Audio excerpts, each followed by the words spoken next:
Assalamualaikum warahmatullahi wabarakatuh.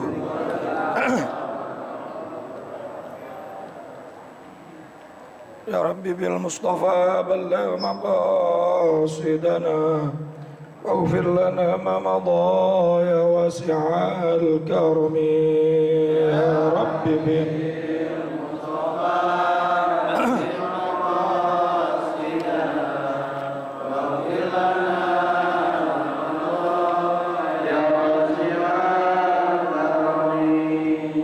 محمد سيد الكونين والثقلين والفريقين من قرب ومن عجم يا ربي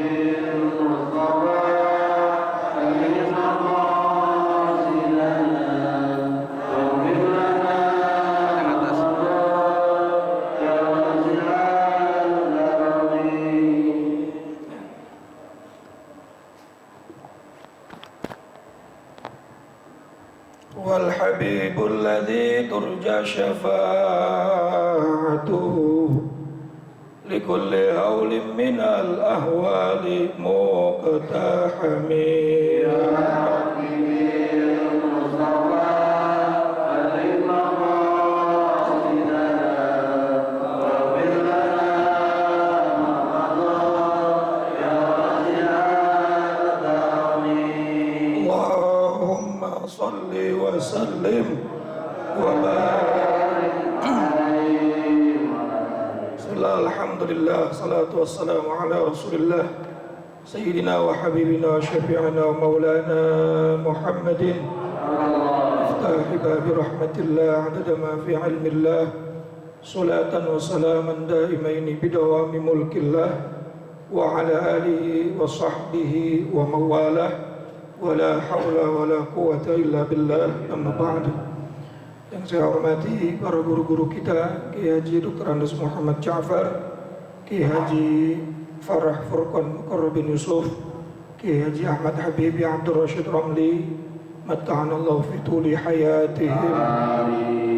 Juga guru kita Kiai Haji Misjan, Ustadz Haji Muhammad Tahir, Ustadz Haji Basrain, Ketua Masjid Nurul Jamal, Ustadz Suwarto dan para pengurusnya serta para jamaah sekalian yang hadir tanpa terkecuali, mudah-mudahan semuanya dimuliakan Allah Subhanahu wa taala. Tanpa berpanjang kalam, mari sama kita mulai dengan membaca Ummul Quran suratul Fatihah. Mudah-mudahan Allah memberikan kita ilmu manfaat. Apa yang kita lakukan dari awal sampai akhir di majlis ini semuanya akan dicatat sebagai bentuk amal ibadah yang akan Allah ganti dengan fadilah dan pahala yang berlipat ganda dunia sampai akhirat.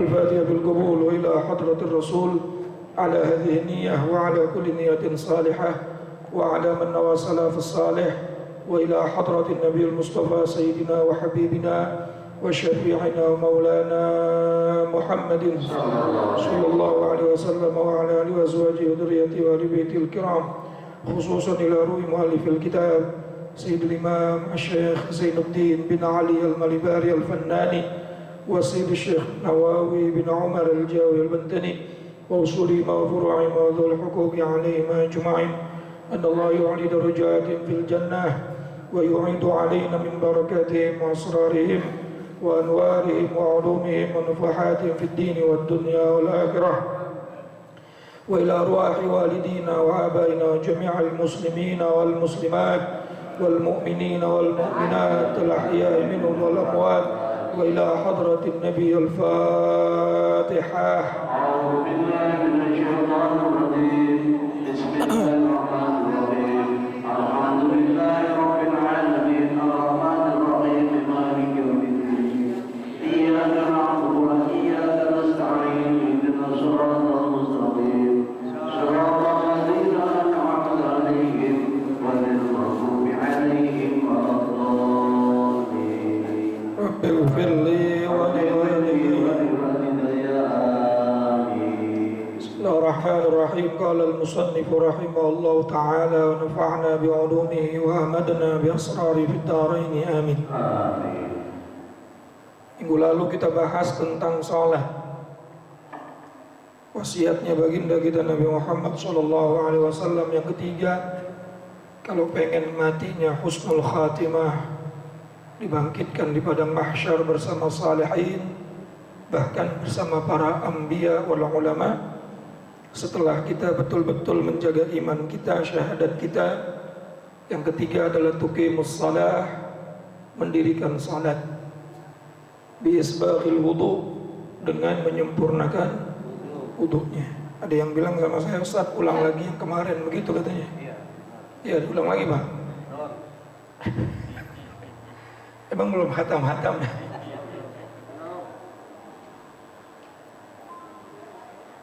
Rukun salat dan syarat salat harus dipenuhi secara ilmu fikih, ilmu tauhid dan ilmu tasawuf. Kalau ilmu fikih mungkin kita sudah hafal, tapi ada juga yang masih lupa. Wajib harus bersih dari hadas kecil dan hadas besar, membersihkan diri, mensucikan diri dari hadas kecil dan hadas besar dengan mandi hadas besar atau dengan berwudu. Urusan mandi dan wudu kalau pengen sah, ya ada syarat dan rukunnya juga. Di antaranya harus menggunakan air yang suci dan mensucikan. Kadang-kadang kita sama air aja nggak open. Nggak open artinya apa tuh nggak open? Nggak perhatian. Air yang kita gunakan untuk mandi hadas besar atau untuk berwudu harus air yang suci dan mensucikan. Air yang suci dan mensucikan itu air yang tidak mutaghayyar, musta'mal, dan tidak mutanajjis. Kalau ditanya lagi mutaghayyar artinya apa, kadang-kadang juga masih kagak open. Pak, mutaghayyar artinya apa mutaghayyar?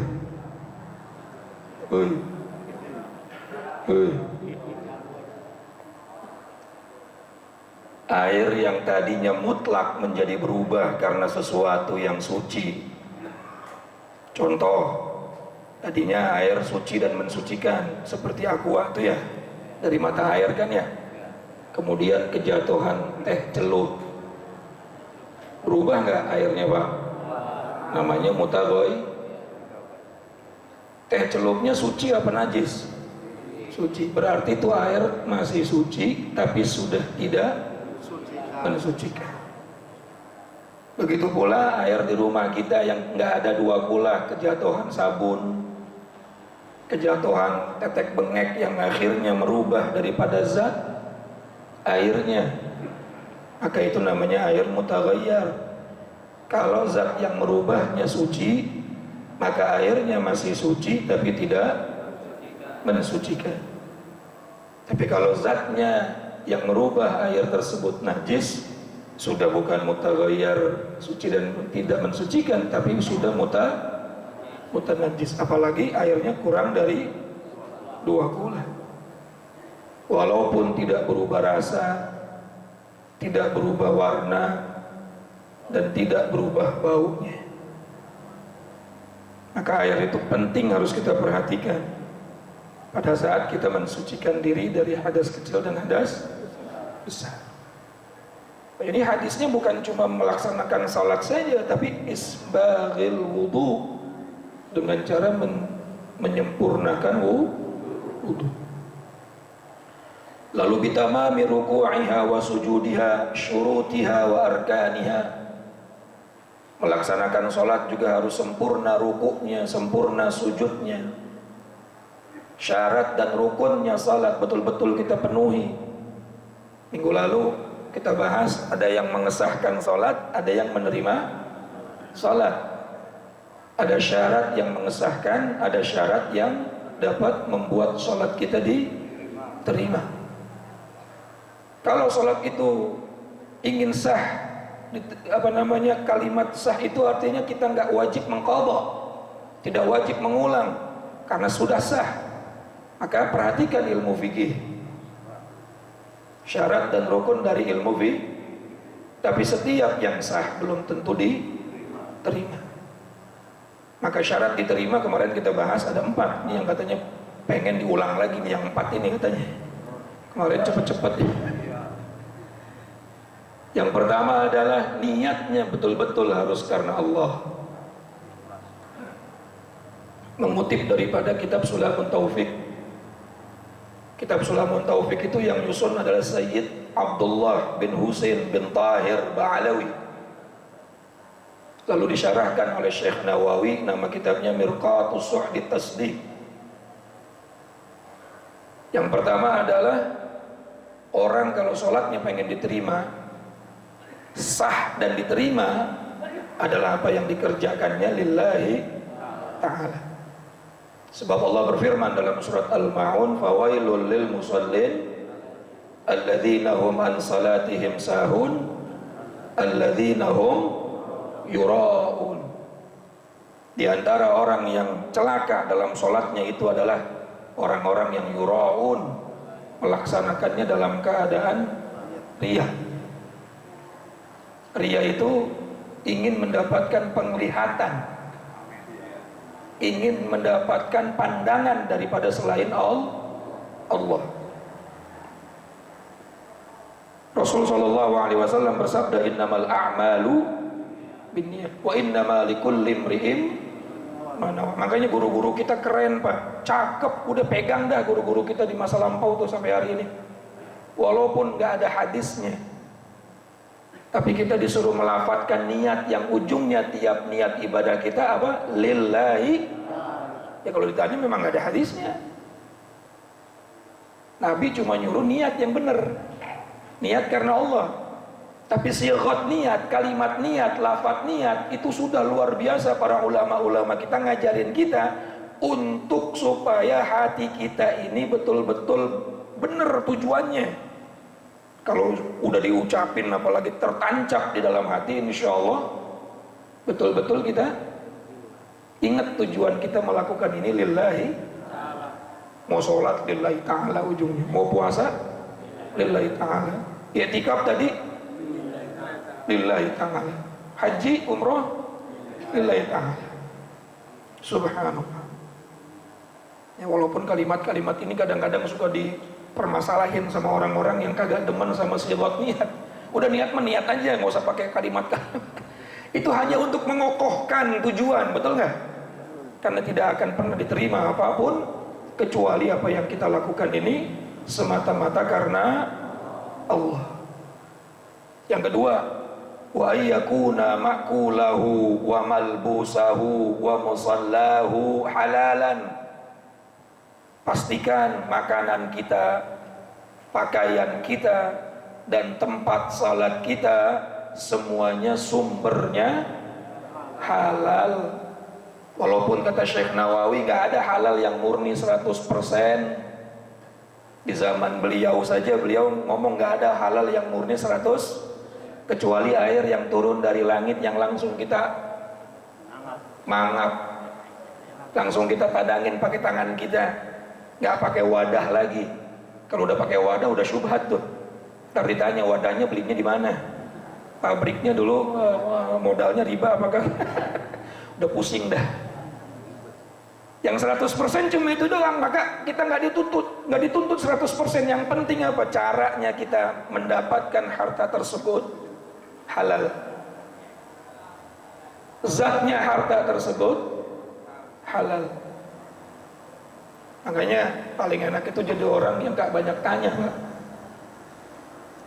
Kita husnuzon aja, baik sangka aja.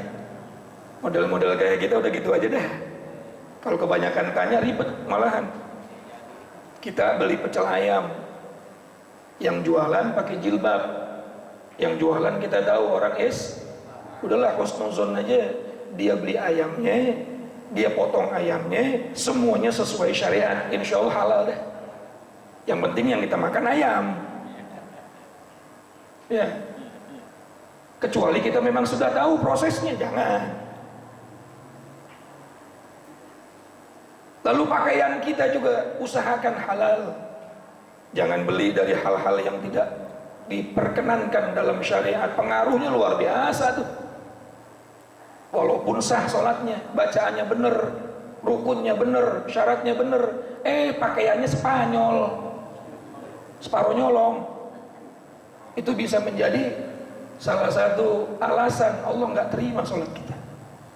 Dan yang terakhir adalah tempat. Makanya masjid itu kan wakaf, supaya siapapun nggak harus minta izin pada saat menggunakannya. Karena kalau sudah wakafkan kan sudah milik umat Islam. Saya misalnya main ke rumah Ustadz Jamil nih, lalu Ustadz Jamilnya lagi nggak ada, tiba-tiba saya sholat di terasnya rumahnya Ustadz Jamil, itu masih belum jelas tuh halal haramnya tuh. Orang belum dapat izin dari yang punya. Betul apa kagak? Masya Allah, urusannya panjang dah kalau kayak ginian. Yang penting apa yang kita dapatkan dari apa-apa yang kita makan, kita pakai, dan kita gunakan untuk melaksanakan sholat, proses kepemilikannya atau zat dari apa yang kita makannya itu halal. Walaupun tadi tuh nyari yang 100% murni sudah nggak ada.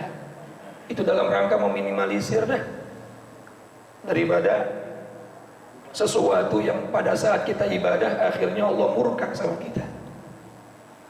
Makanya Imam Ghazali dulu pernah bilang, istighfar kita saja masih perlu diistighfari, sholat kita saja masih perlu diistighfari, apalagi maksiat kita kan. Betul nggak kira-kira?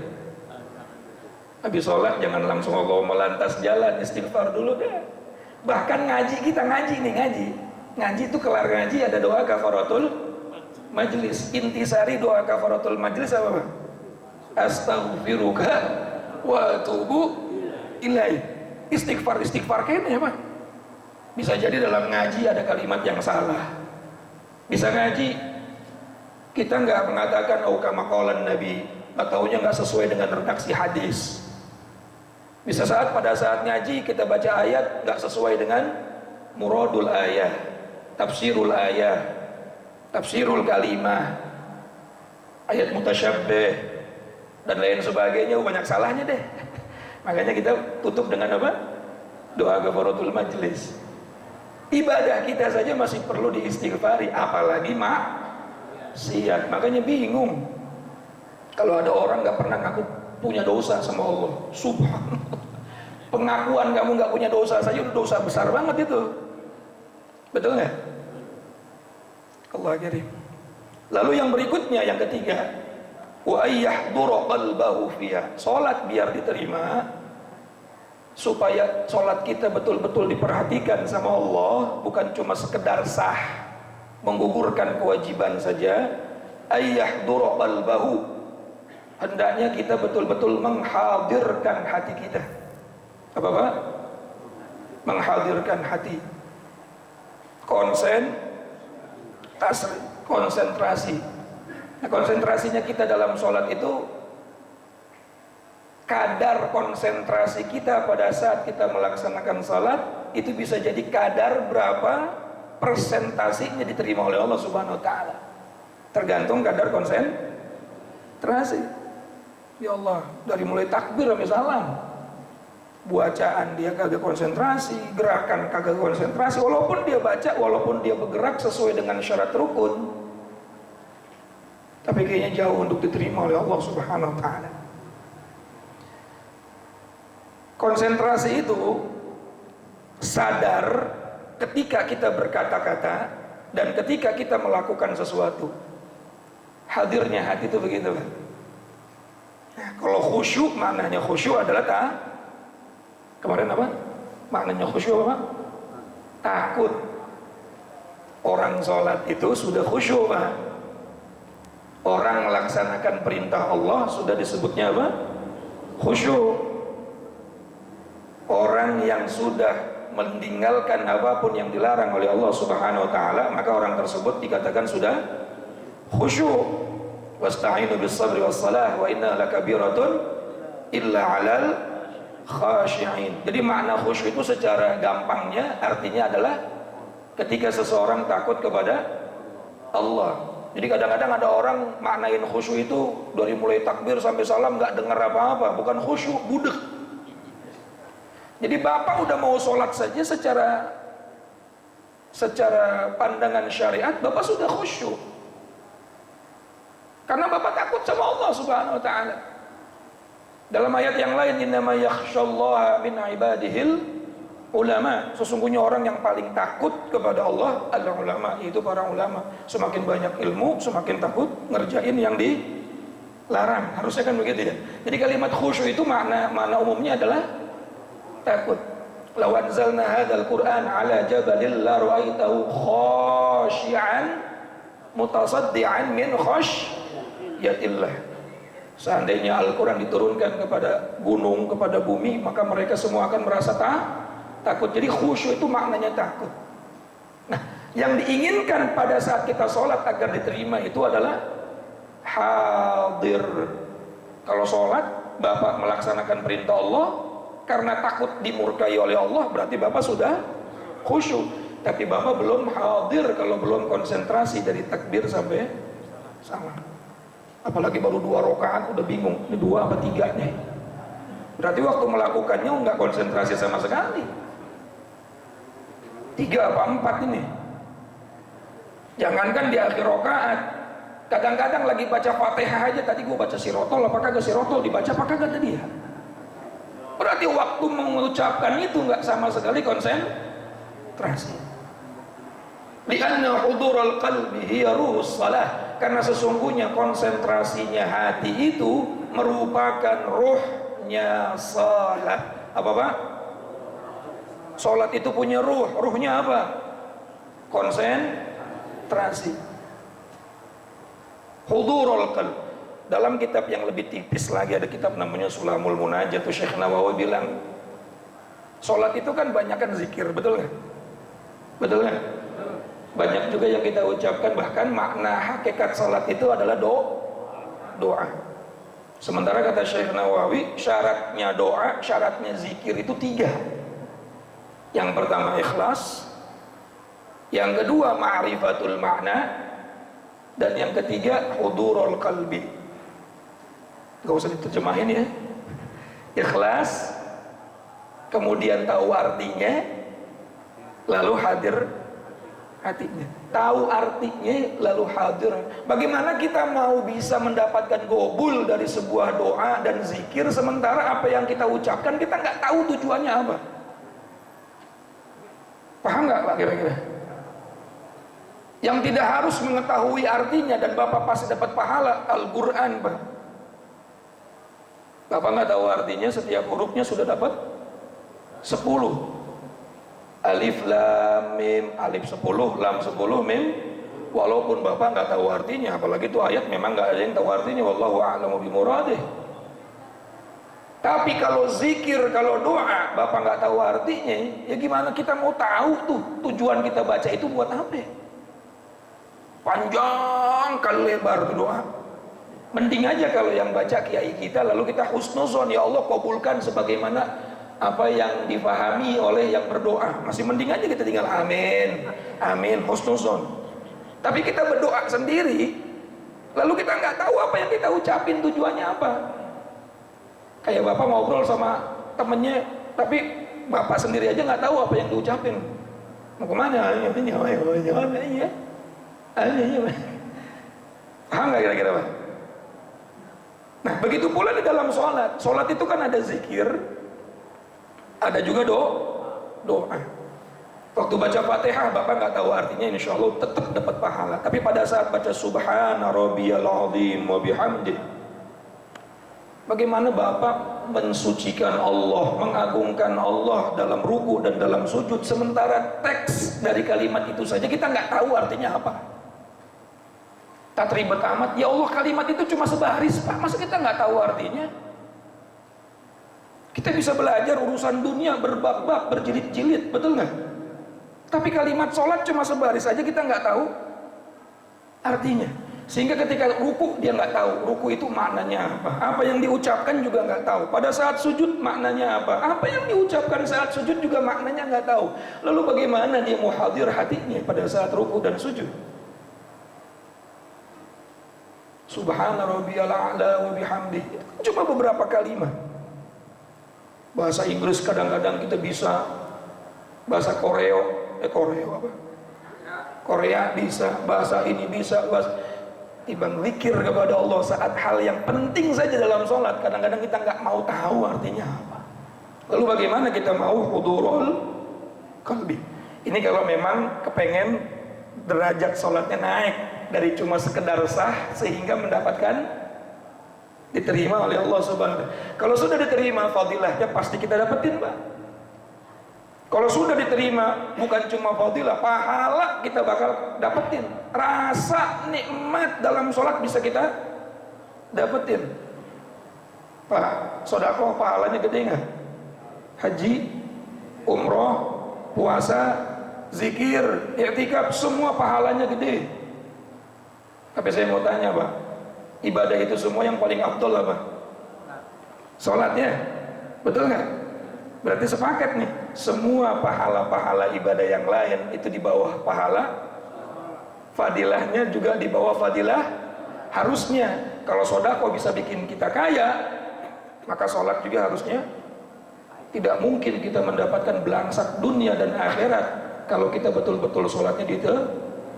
Dan ini kata Rasulullah SAW, di antara tajlibur rizq, supaya kita mendapatkan rezeki yang tidak pernah terputus, kasratul istighfar, kasratul salawah, wa hifdzus shalah.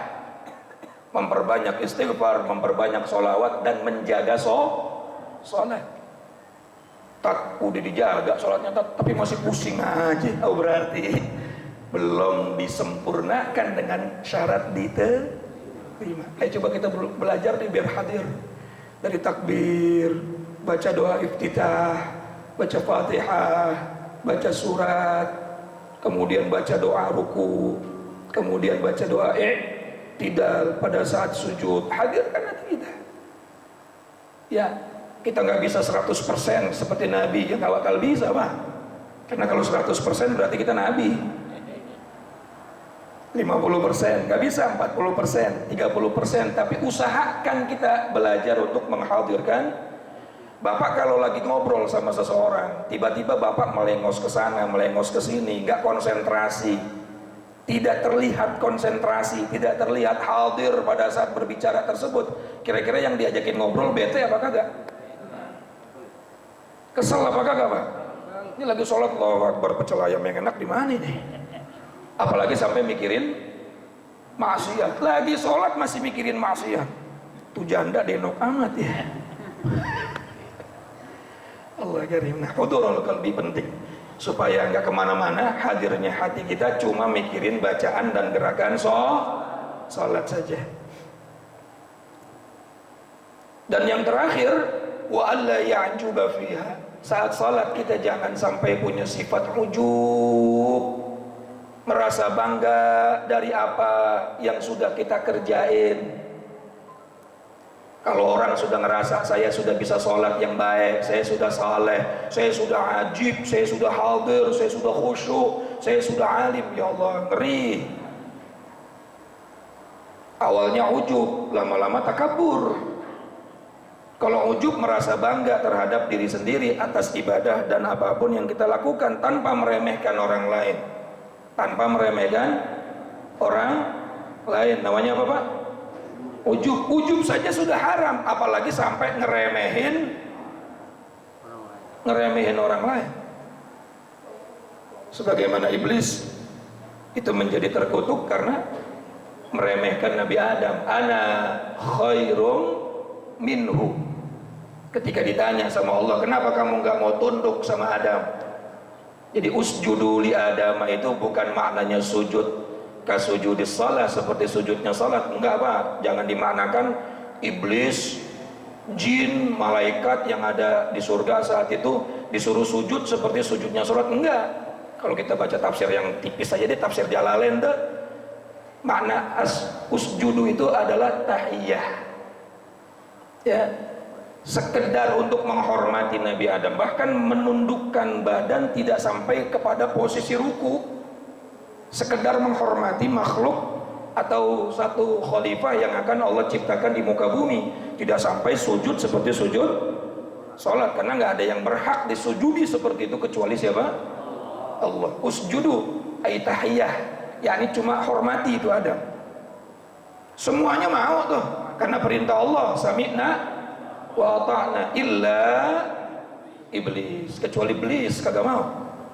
Aba wastakbara, dia sombong Pak. Ketika ditanya kenapa kamu nggak mau tunduk sama Adam, hormat sama Adam, jawabannya nih yang bikin akhirnya dia terusir dari surga. Kalimat ini jangan sampai ada dalam hati kita. Kalimat apa? Ana khairum minhu. Ini kalimat penyakit ini Pak, hancurin pahala, ngerusak segalanya. Ana khairum minhu, aku lebih baik dari dia, aku lebih soleh dari dia, aku lebih alim dari dia, aku lebih hebat dari dia, aku lebih ajib dari dia, aku lebih senior dari dia, aku lebih kaya dari dia. Pokoknya kalimat lebih. Bahkan kalau bisa jangan sampai ada kalimat mendingan juga saya dari kalimat. Berarti sama aja dia menganggap unggul dari orang lain. Makanya kata Imam Ghazali, man tafaqqaha bila tasawufin faqad tafassaqa. Siapa orang yang berfikih saja tanpa menyempurnakan dengan ilmu tasawuf, ilmu akhlak, hati ditata, dikelola supaya enggak kemasukan yang namanya rozailul qulub, penyakit-penyakit hati, maka fikihnya saja walaupun fikihnya luar biasa, ajib, hebat, syarat rukunnya dikerjakan, tapi kata Imam Ghazali, faqad tafassaqa, dia pasti ibadahnya masih fasik, masih bernilai fasik di dalam ibadahnya, karena ada hal-hal yang tidak baik dalam hatinya. Di antaranya apa tadi? Ujub. Apalagi sampai sombong. Ujub aja nggak boleh, apalagi sombong. Kalau ujub tadi bangga terhadap diri sendiri, tapi kalau sombong sudah bangga kemudian meremehkan orang lain. Jadi ingat-ingat 4 nih Pak nih. Yang pertama, yang lupa lagi dah. Yang pertama ikhlas. Allah nggak perintahkan kita ibadah kecuali semuanya hanya untuk Allah, hanya karena Allah. Wa ma umiru illa liya'budullaha mukhlishina lahuddin. Kemudian yang kedua, perhatikan makanan, pakaian, dan tempat salat kita, supaya semuanya kita usahakan semaksimal mungkin, walaupun nggak bisa 100% murni, apalagi zaman sekarang lah susah bener nyari yang 100. Yang penting kita tahu zatnya halal, caranya halal. Yang ketiga, hadirkan hati kita, konsentrasi. Konsentrasi itu kita sadar apa yang kita baca, apa yang kita ucapkan, dan kita laksanakan yang kita lakukan dari bacaan dan gerakan salat. Begitu pula dalam zikir kita di luar salat tuh zikir kalau pengen sampai ya hudurul qalbi juga. Ngaji juga sama, kalau pengen hasil nih ngaji ya hudurul qalbi, konsentrasi juga. Yang konsentrasi aja kadang-kadang barlen, apalagi ngaji sambil main HP, apalagi ngaji sambil ngobrol. Betul apa enggak? Yang konsentrasi aja kesandung lupa. Ya apalagi ngaji kita mah kan jider, ngaji kita mah ngaji sambil nyender, ujung-ujungnya jilor, molor. Tapi gak apa-apalah, dapat pahala insyaallah. Dan yang terakhir, jangan sampai ujub, merasa bangga terhadap apa yang sudah kita kerjakan. La haula wala quwata, kita gak bisa bergerak sekecil apapun dari gerakan badan kita, hati kita, ucapan kita dalam ibadah kepada Allah, wala quwata, dan kita juga nggak bisa punya kekuatan untuk meninggalkan maksiat zahir, maksiat batin. Bukan kita yang meninggalkan maksiat, menghindari maksiat, tapi semuanya illa billahil aliyil azim. Semuanya karena izin Allah, semuanya karena pertolongan Allah. Kita nggak bisa apa-apa Pak. Kita cuma bangke yang dikasih ruh, bangke yang dikasih. Badan kita kan bangke kalau gak ada ruhnya, betul nggak? Terus kita mau sombong apa? Ruh punya Allah, kulit punya Allah, belek aja punya Allah, kita nggak bisa bikin belek. Terus apa yang mau kita sombongin? Betul. Hari ini kita alim, kalau Allah cabut saat ini juga kealiman kita hilang semuanya. Jangankan 1 bab, 2 bab, 1 huruf lupa, Betul. Hari ini kita kaya, kalau Allah sudah ambil kekayaan kita, ya hidup ini cuma dua pilihannya. Kehilangan, meninggalkan, atau ditinggalkan. Kita punya harta, ditinggalkan harta kita. Atau kita meninggalkan harta kita, kita mati. Apapun yang kita miliki nggak bakal kita bawa ke dalam kubur, betul. Atau sebaliknya, kita masih hidup tapi sudah ditinggalkan sama harta kita. Ya Allah yang punya kuasa, semuanya milik Allah. Maka nggak ada yang pantas untuk disombongkan. Hidup kayak tukang parkir, Pak, enak Pak. Tukang parkir itu nggak ada yang sombong. Kenapa? Dia sadar sesadar-sadarnya mobil yang ada di tempat parkirannya bukan punya dia. Kenapa tukang parkir nggak pernah sombong? Karena dia sadar itu mobil bukan punya dia, sehingga dia mau sombong malu. Harusnya kita sebagai manusia sadar semua yang kita miliki hari ini bukan punya kita. Kalau kita sadar maka kita nggak mungkin innalillah wa inna ilaihi. Sesungguhnya kita semua itu lillah, dari Allah, milik Allah, dan kita bakal balik lagi kepada Allah. Nah kalau orang sadar pasti nggak berani.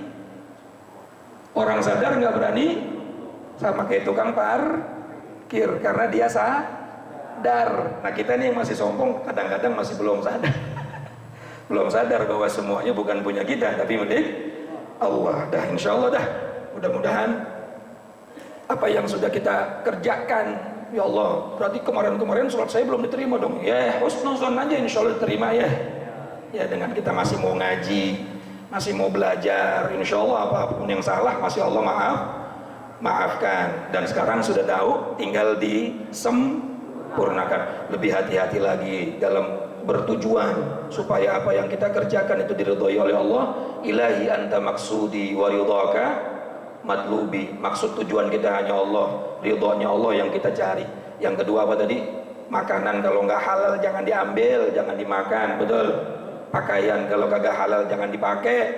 Tempat kalau kagak halal jangan dipakai buat ibadah. Itu akan membuat apa yang kita lakukan di atasnya justru tertolak, tidak akan diterima.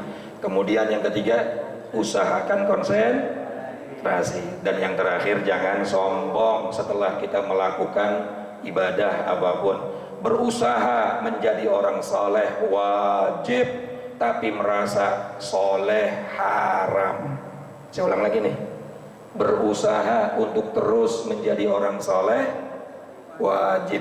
Proses hidup kita harus berusaha menjadi lebih. Tapi kalau sudah berusaha, sudah melakukan, lalu kita merasa lebih baik dari orang lain, hukumnya haram. Berusaha terus jadi orang baik, tapi jangan pernah merasa sudah lebih baik. Mudah-mudahan kita semua mendapatkan barokah, selamat dunia dan akhirat. Amin ya rabbal alamin. Udah hafal ya. Besok tinggal lanjutin yang nomor 4. Mudah-mudahan manfaat. Kurang lebihnya mohon maaf. Assalamualaikum warahmatullahi wabarakatuh.